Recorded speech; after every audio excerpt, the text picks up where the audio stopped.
In tempi di crisi c'è qualcuno che invece vuole investire per dare un ulteriore servizio alla comunità locale e non solo, come è successo sabato scorso a San Giovanni al Natisone grazie alla concessionaria Maurig che ha aumentato la propria offerta verso i clienti del settore automobilistico. L'intervista al titolare. Allora, giusto Maurig, 3 generazioni e continuare nel 2019 a portare avanti il sistema auto, cosa vuol dire?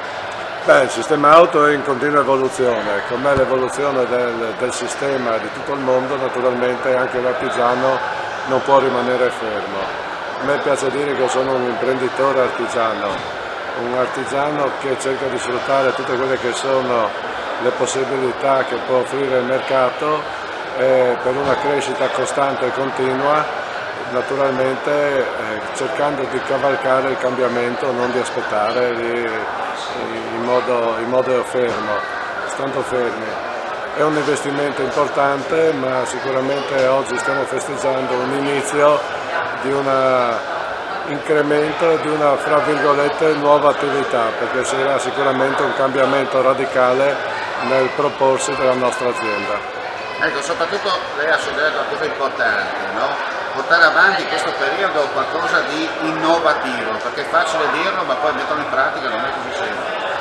Sicuramente non è semplice, servono grossi investimenti, bisogna crederci, non sempre tutte le strade che si prendono portano a buon fine, ci sono anche degli insuccessi, non sempre l'importante è che gli insuccessi non vadano a compromettere tutto quello che è il resto del lavoro. Però se non si prova, se non si cambia, se non si investe, se non si sperimenta, sicuramente non si riesce a crescere.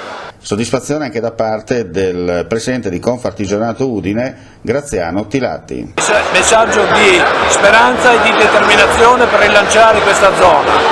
E questo è un primo, noi ci auguriamo che questo sia uno dei primi segnali, il primo segnale di tanti segnali che seguiranno. Credo che in questo l'ha detto bene il sindaco e l'assessore regionale, che senza il mondo dell'artigianato e della piccola impresa oggi non parleremo di rinascita di questo territorio. E la regione Friuli Venezia Giulia, attraverso l'assessore Bini, rimarca il grande sforzo dell'azienda, ma soprattutto in tempi di crisi la sempre in devant e mai da ur. Le parole dell'assessore. Assessore Bini, oggi come oggi cosa vuol dire tornare a investire magari in un territorio dove la situazione non è così chiara?